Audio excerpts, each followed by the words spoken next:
Hello friend, this is Abhishek Pandey, your agriculture mentor. और आपका स्वागत है आपके अपने यूट्यूब चैनल पे जिसका नाम है एग्रीपो। तो आज के हम लोग इस वीडियो में फंडामेंटल ऑफ हॉर्टिकल्चर HOR 111 जिसका कोर्स कोड है, उसमें हम लोग यूनिट 2 का पार्ट 1 कवर करने वाले हैं, जिसमें हम लोग पढ़ेंगे क्लासिफिकेशन ऑफ हॉर्टिकल्चरल क्रॉप्स।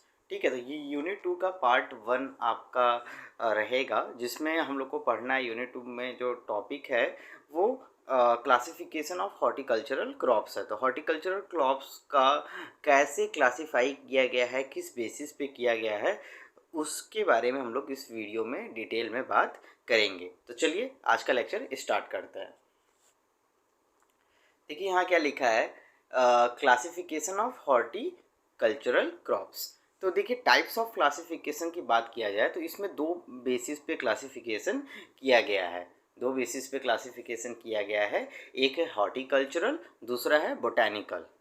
ठीक है, तो हॉर्टिकल्चरल क्लासिफिकेशन किया गया है और एक साइंटिफिक क्लासिफिकेशन किया गया है, मतलब बोटैनिकल क्लासिफिकेशन किया गया है। तो हॉर्टिकल्चरल क्लासिफिकेशन में देखा जाए तो लॉजिकली कॉन्सीव्ड सिस्टम में, जिसमें हम लोग डिस्क्रिप्शन की बात करेंगे, नॉमेनक्लेचर की बात करेंगे एंड आइडेंटिफिकेशन ऑफ प्लांट्स की बात करेंगे, जिसमें हम लोग क्या करेंगे, उसके डिस्क्राइब वो कैसा दिखता है उसके बेसिस पे हम लोग क्लासीफाई करेंगे, नॉमेनक्लेचर के बेसिस पे करेंगे। और नॉमेनक्लेचर मतलब नेमिंग, ठीक है, the art of giving the name of a particular thing is known as nomenclature. तो आप पढ़े होंगे नॉमेनक्लेचर में, ठीक है। कैरोलस लीनियस ने बाइनोमियल नॉमेनक्लेचर की शुरुआत की थी, जिसमें हर एक लिविंग ऑर्गेनिज्म का दो नेम होता है। एक जो पहला नेम होता है उसके जीनस का होता है और सेकंड नेम स्पीशीज़ का होता है। जैसे हम लोग अगर बात करें तो साइंटिफिक नेम ऑफ अगर ह्यूमन बींग्स की बात करें तो उनका क्या है, होमो सैपियंस। पहले क्या था, होमो इरेक्टस। ठीक है, तो ये चीज़ें थी। अब आगे चलते हैं हम लोग। Now moving to the next slide. Ways and means of classification की बात करें तो growth habit and physiological characteristic.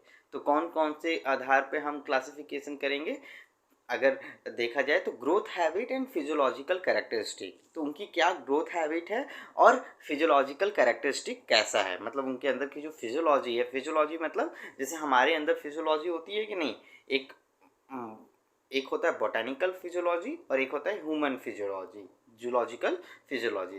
तो अगर प्लांट फिजियोलॉजी की बात करें तो उसमें क्या होता है, ट्रांसपिरेशन, ट्रांसलोकेशन, ठीक है, रेस्पिरेशन। इसी तरह हमारे बॉडी में क्या होता है, एक्सक्रिएशन होता है, डाइजेशन होता है, रिप्रोडक्शन होता है, सर्कुलेटरी होता है, नर्वस होता है। ये सारे सिस्टम हमारे अंदर फिजियोलॉजी में आते हैं। तो हम लोग ग्रोथ हैबिट और फिजियोलॉजिकल कैरेक्टरिस्टिक की बात करेंगे। दूसरा है life span on the basis of life cycle, ठीक है, जिसे हम लाइफ स्पान या लाइफ साइकिल करें। तीसरा है आपका फ्लावरिंग हैबिट। तो उनकी फ्लावरिंग हैबिट कैसी है, टेम्परेचर रिलेशन, यूजेस, उनका यूजेस किस यूज के बेसिस पे किया गया है, मॉर्फोलॉजी, वो कैसे देखने में है, मॉर्फोलॉजी का मतलब फिजिकल अपीयरेंस, उनका कैसा अपीयरेंस है, बाहर से देखने में कैसे लगते हैं, और कल्चरल रिक्वायरमेंट क्या क्या है। तो इनको हम लोग वन बाय वन पढ़ेंगे। तो आगे के स्लाइड में यही सब बातें बताई गई है। तो चलिए नेक्स्ट स्लाइड पे चलते हैं। Growth habit and physiological characteristic की बात किया जाए तो उसमें क्या है, पहला आता है succulent, herbaceous and woody. Succulent का मतलब जैसे आप कैक्टस को देखें, अंदर से थोड़ा सा क्या होगा, स्पॉन्जी, मतलब थोड़ा सा सकलेंट होगा, वो थोड़ा सा फूला फूला होगा। ठीक है, वो वाटर एब्जॉर्ब ज़्यादा करते हैं, ज़्यादातर ड्राई एरियाज में देखने को मिलते हैं, जीरोफिटिक नेचर में ज़्यादा ये पाए जाते हैं।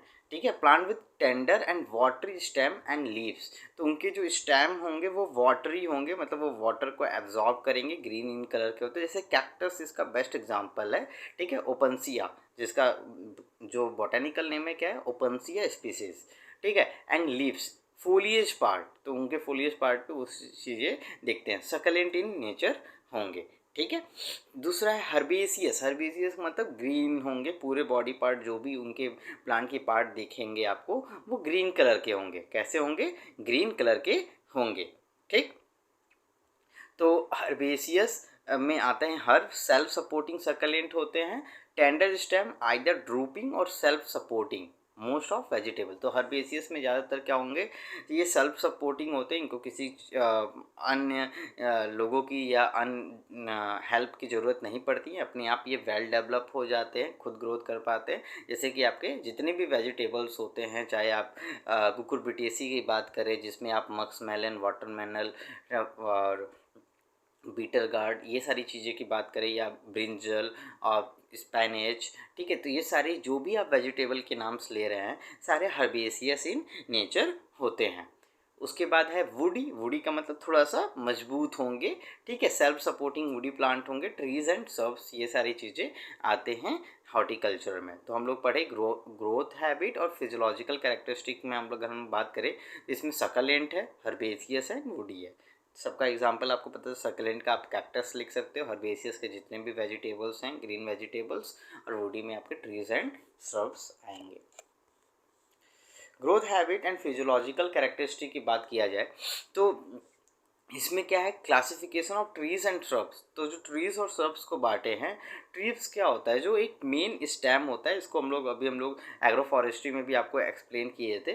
तो सिंगल सेंट्रल स्टेम होता है, सिंगल सेंट्रल एक मेन स्टेम होता है जिनकी हाइट लगभग 5 मीटर से ज़्यादा होती है, उनको हम ट्रीज बोलते हैं, और ये थीकर होते हैं, इनके जो गर्थ साइज होती है वो मोटे होते हैं।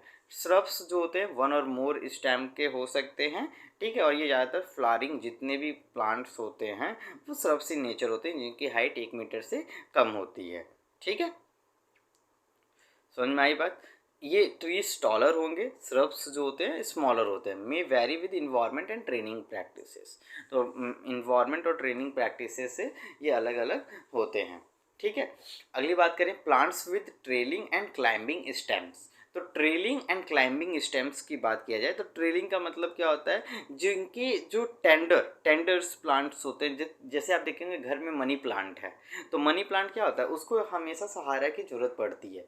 आप एक पौधा ले लेते हो, उसको आप धागे से लटका देते हो, धागे से बांध देते हो, वो उसी के ऊपर चढ़ता चला जाता है, तो वो उसको हम क्रीपर्स और क्लाइंबर्स कहते हैं। क्रीपर्स जो होते हैं उनको ज़रूरत नहीं पड़ती है, वो हमेशा ज़मीन पे रेंगते हुए बढ़ते रहते हैं, जिसमें कि आपकी कुकुरबिटेसी फैमिली के जितने भी पौधे हैं नॉर्मली वो क्या होते हैं, क्रीपर इन नेचर होते हैं। जैसे कि आपके muskmelon, pumpkin, bottle God, watermelon, ठीक है, बीटर गॉड, ये सारी चीज़ें क्या है, क्रीपर्स में आते हैं। क्लाइंबिंग में क्या हो गया, क्लाइंबिंग में कुछ पौधे बीटर कुकुरबिटेसी के वो क्लाइंबिंग इन नेचर होते हैं, जैसे पंपकिन हो गया, ठीक है, तो और भी बहुत सारे हैं, तो वो आपके क्लाइंबिंग स्टेम में काउंट होते हैं, ठीक है। वुडी और नॉन वुडी में देखा जाए तो वुडी स्टेम में आपके वाइन आ गए, ठीक है, वाइन आ गए, ठीक है, जो ये वाइन है वो पान का पत्ता है नॉन वुडी स्टेम में, नॉन वुडी स्टेम में वाइन पान का पत्ता, ठीक है, और आपका वुडी स्टेम में आ गया लियाना, ठीक है। तो ये आपके हो गए। आगे चलते हैं, now moving to the next slide. Evergreen में अगर बात किया जाए फिर ग्रोइंग हैबिट में, तो कुछ एवरग्रीन पौधे भी होते हैं जिनमें पूरे साल क्या होते हैं, ग्रीन लीव्स होते हैं, वो कभी उनके जो पत्ते होते हैं कभी सेट ऑफ नहीं करेंगे, मतलब झरेंगे नहीं। ट्रॉपिकल इन रीजन होगा, वो कहाँ पाया जाएगा, ट्रॉपिकल। ये भी आपको अभी हम जो इंट्रोडक्टरी एग्रो फॉरेस्ट्री जो आपको पैरेलली चल रहा है उसमें ये सारी चीज़ें हम लोग डिटेल में बात करेंगे जब हम आपको एग्रो फॉरेस्ट्री का वीडियो डालेंगे, ठीक है, टाइप्स ऑफ फॉरेस्ट, तो उसमें हम लोग बहुत डिटेल में आपको बताएंगे, ठीक है।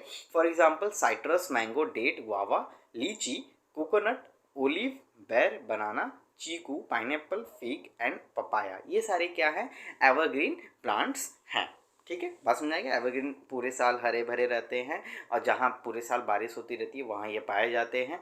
ट्रॉपिकल इन नेचर होते हैं, ट्रॉपिकल सब ट्रॉपिकल टेम्परेट है, ये आप लोग पढ़े होंगे, ठीक है। साइट्रस अगर नहीं पढ़े तो वहाँ जब हम डिटेल में बताएंगे तो आपको बता देंगे। साइट्रस ये सारे पौधे वहाँ एवरग्रीन प्लांट में होते हैं। डेसिडियस जो होते हैं ये क्या करते हैं, ये विंटर में अपने प्लांट के जो लीव्स होते हैं वो सेड ऑफ कर देते हैं। जैसे विंटर सीजन जब चलता है, स्प्रिंग सीजन, तो वो अपने पूरी पत्तियां झड़ जाएंगे, उसमें बस आपको पूरी शाखाएं देखने को मिलेंगे, पूरे पेड़ पे आपको क्या दिखेंगे, बस ब्रांचेस देखने को मिलेंगे। तो ऐसे पौधे को हम डेसिडियस ट्रीज बोलते हैं, डेसिडियस फॉरेस्ट में पाए जाते हैं। इसमें आपके apple, pear, peach, plum, apricot, almond, cherry, strawberry, grapes, walnut, ठीक है, पिस्ताशियो, पोमग्रेनेट एंड फालसा, ये सारी चीज़ें पिस्ताचियो, ठीक है, पिस्ता, ठीक है। तो ये सारी चीज़ें पाई जाती है डेसिडियस, ठीक है, ट्रीज या डेसिडियस फॉरेस्ट में आप कह सकते हो, ठीक है। तो ये अगला है, ये फर्स्ट क्लासिफिकेशन कर लिए फिजियोलॉजिकल कैरेक्टरिस्टिक के बेसिस पे और ग्रोथ हैबिट के बेसिस पे, ठीक है। तो हम लोग इसमें अभी इतना कुछ पढ़ लिए। अब आगे चलते हैं हम लोग सेकंड जो क्लासिफिकेशन था on the basis of life span. तो लाइफ स्पान की अगर बात किया जाए तो एनुअल, बाइनियल और पेरिनियल, ये तीन होते हैं। जैसे हम लोग एग्रोनॉमी में पढ़े थे वही चीज़ आपको यहाँ भी लिखना है, बस एग्जाम्पल आपको हॉर्टिकल्चर के रेफरेंस में देने हैं, ठीक है।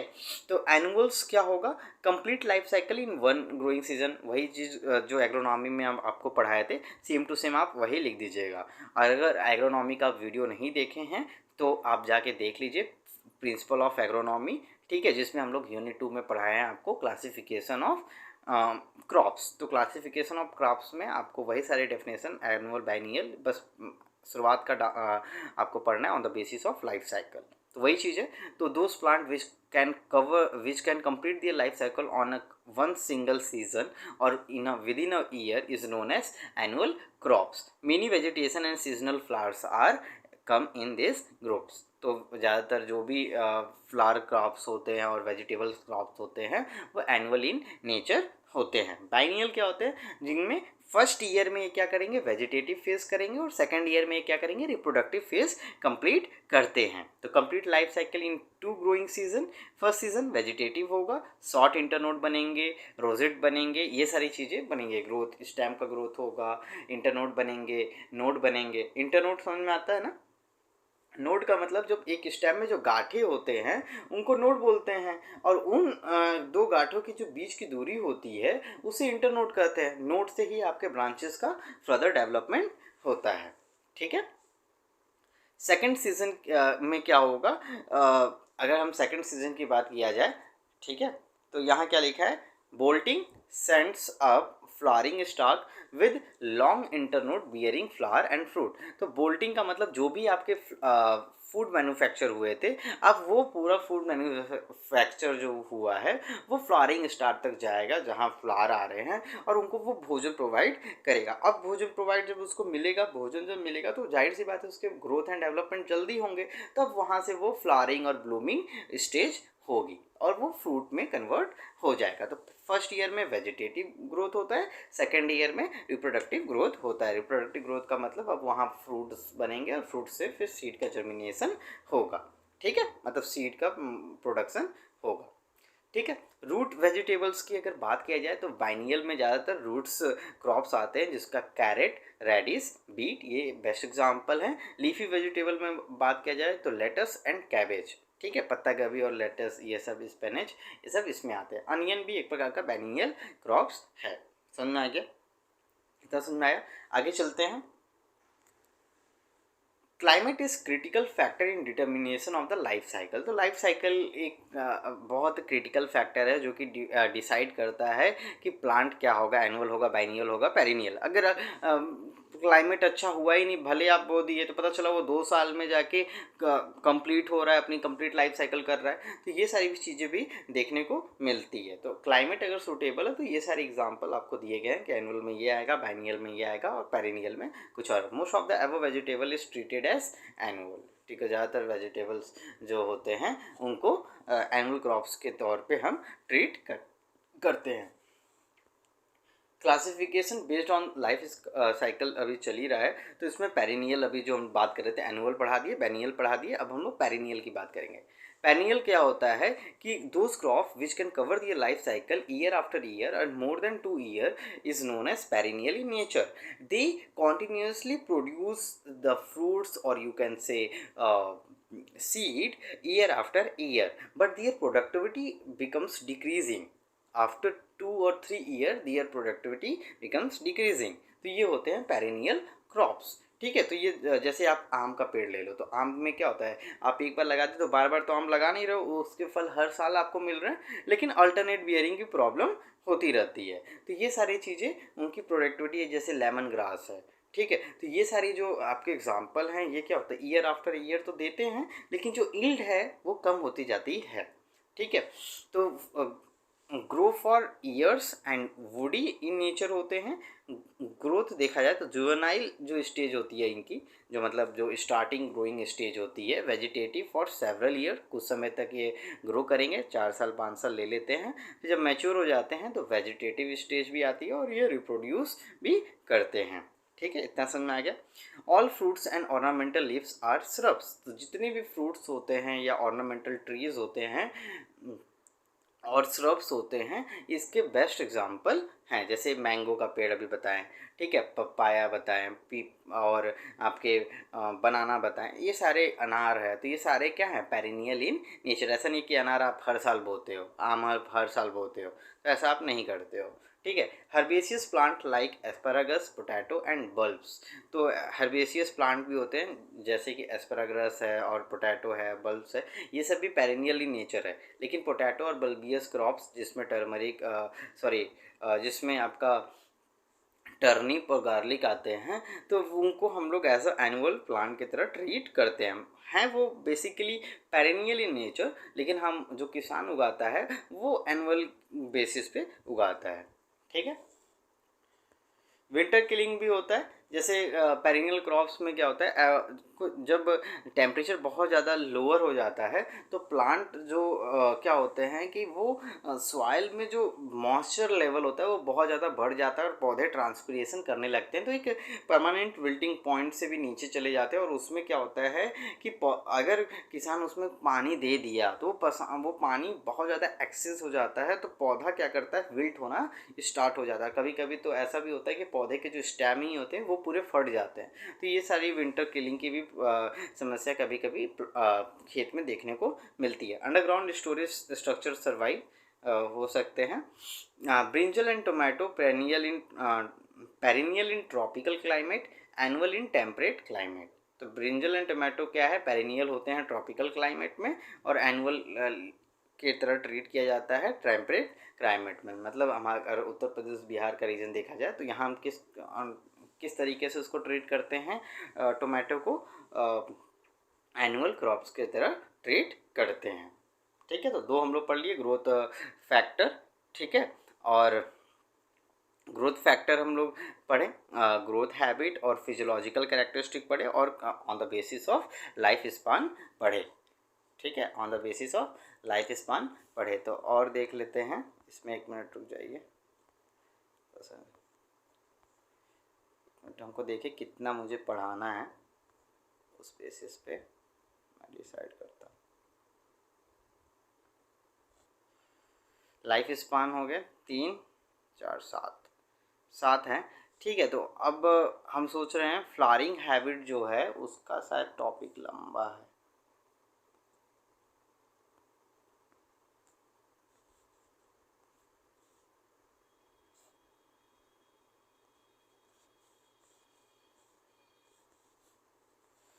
फ्लावरिंग हैबिट भी देख ही लेते हैं, 2 स्लाइड है, हो जाएगा, कंप्लीट कर देते हैं। उसके बाद हम लोग बाकी के सेकंड पार्ट में पढ़ेंगे, क्योंकि वीडियोस ज़्यादा हम बड़ा नहीं बनाना चाहते हैं, 20 मिनट का वीडियोस सही रहेगा। ठीक है, तो classification based on flowering habit की बात किया जाए तो इसमें क्या है, according to the functionality of the parts, तो पार्ट्स की जो फंक्शनैलिटी है उसके बेसिस पे हम क्लासीफाई किए हैं फ्लावरिंग हैबिट के। तो इसमें यूनिसेक्सुअल और इम्परफेक्ट आता है। यूनिसेक्सुअल आपको पता है, यूनि का मतलब सिंगल, सेक्सुअल का मतलब केवल एक रिप्रोडक्टिव, मतलब कोई एक सेक्सुअल पार्ट अवेलेबल होगा, या तो मेल का या तो फीमेल का। ठीक है, तो उन्हीं को हम यूनिसेक्सुअल या इम्परफेक्ट फ्लावर कहते हैं, having only one of the male और फीमेल फ्लावर पार्ट। ठीक है, तो और बाईसेक्सुअल में क्या होता है आपको पता ही है, बाई का मतलब 2 होता है, सेक्सुअल का मतलब दोनों मेल और फीमेल पार्ट पाए जाएंगे एक ही फ्लावर के अंदर, जिसे हम हर्माफ्रोडाइट भी कहते हैं। तो पीस क्या है, हर्माफ्रोडाइट इन नेचर है, एक ही सेम फ्लावर के अंदर अगर मेल और फीमेल दोनों पार्ट पाए जा रहे हैं तो उनको हम बाईसेक्सुअल प्लांट कहते हैं। हर्माफ्रोडाइट होते हैं वो परफेक्ट होते हैं। और यूनिसेक्सुअल में क्या होते हैं, जितने भी आपके जैसे आप देखा जाए पपाया आप एग्जाम्पल ले लो, तो वो क्या है, यूनिसेक्सुअल इन नेचर है। बात समझ में आ रही है इतना? ठीक है, अब दूसरा है according to the presence and absence of flower part. तो अगर फ्लावर पार्ट के सारे whorl all the four whorls पाए जाएंगे लीव्स के, मतलब स्टेम जहाँ से तोड़ते हैं फ्लावर उसके जस्ट 4 होल्स होते हैं, तो अगर वो पूरा पाया जाएगा तो उसके कंप्लीट फ्लावर कहेंगे। अगर एक भी से उनमें से एक भी एब्सेंट है या जो वो ग्रोथ हो रहा है उसमें से ही वो इनबिल्ड है कि एक मिसिंग रहेगा, एक या दो, तो उसे हम इनकम्प्लीट फ्लावर बोलेंगे। इतना समझ में आ गया। आगे चलते हैं। फ्लावरिंग हैबिट अभी बता रहे थे। According to the availability of male और female parts on the plant, male और फीमेल पार्ट्स पाए जा रहे हैं उसके बेसिस पे भी बांटा गया। अभी हम बताएं फंक्शनलिटी पार्ट्स के, यूनिसेक्सुअल बाइसेक्सुअल बताएं, उसके बाद ये बताएं कि कंप्लीट और इनकम्प्लीट बताएं। अब तीसरा इसमें आता है monoecious, dioecious and polygamous. Monoecious क्या होगा? Male and female parts on the same flower और प्लांट। ठीक है, तो अगर देखा जाए तो एक प्लांट है उसमें एक जगह मेल फ्लावर पाया जा रहा है और दूसरी जगह दूसरे ब्रांचेस पे फीमेल फ्लावर पाया जा रहा है, तो इसे हम मोनोसियस प्लांट कहते हैं। ठीक है, जैसे मैंगो है, साइट्रस है, कुकुरबीट है और वॉलनट है। एक फ्लावर के अंदर दोनों नहीं पाए जाएंगे, एक सेम फ्लावर पे मेल और फीमेल पार्ट पाए जाएंगे तो उसे मोनोसियस कहेंगे। Dioecious, only one sex present on one plant, पूरे प्लांट में केवल एक सेक्स पाया जाएगा। कहने का मतलब या तो मेल होगा पूरा प्लांट या तो पूरा प्लांट फीमेल होगा। डेट एंड पपाया ये क्या है? एग्जाम्पल है डायोसियस प्लांट के, स्पेनिश और एस्परागस। तो ये क्या होते हैं? इसमें जाहिर सी बात है क्रॉस पॉलिनेशन की जरूरत पड़ेगी। पॉलीगैमस क्या होता है? Having all male female and hermaphrodite flower on the same plant. अगर सेम प्लांट के अंदर मेल फीमेल दोनों पाया जा रहा है तो वो कंप्लीट फ्लावर है और उनमें सेल्फ पॉलिनेशन हो सकता है और होता भी है, तो उन्हें हम कहते हैं पॉलीगैमस, जिसमें वाटरमेलन, फिग और मैंगो ये एग्जाम्पल हैं पॉलीगैमस फ्लावर के। ठीक है, तो आज के इस लेक्चर में इतना ही। इसका हम लोग सेकंड पार्ट बनाएंगे जिसमें हम लोग इसके आगे की बात करेंगे। ठीक है, तो ये यूनिट 2 पार्ट 2 रहेगा, ये यूनिट 2 पार्ट 1 है। ठीक है, आप लोग वीडियो को लास्ट तक ज़रूर देखा करिए। ठीक है, और आपको अगर कोई भी डाउट रहता है तो आप कमेंट सेक्शन में हमसे पूछ सकते हैं। चैनल पर पहली बार आए हैं तो चैनल को सब्सक्राइब करिए, वीडियो को लाइक करिए, ज़्यादा से ज़्यादा इसको शेयर करिए, अपने वैल्यूएबल फीडबैक दीजिए। आपको जितनी भी पीपीटीज अभी तक मैंने पढ़ाए हैं, वीडियोस लिए हैं, उसके पीपीटी टेलीग्राम चैनल पे अवेलेबल है, आप जाके वहाँ ज्वाइन करके देख सकते हैं। और इसके पिछले वीडियो अभी तक नहीं देखे हैं तो उसका हम डिस्क्रिप्शन बॉक्स में लिंक दे देंगे, आप जाके प्लीज़ उसको वॉच आउट करिए। ठीक है, तब तक के लिए बाय बाय स्टूडेंट, और अपना ख्याल रखिएगा।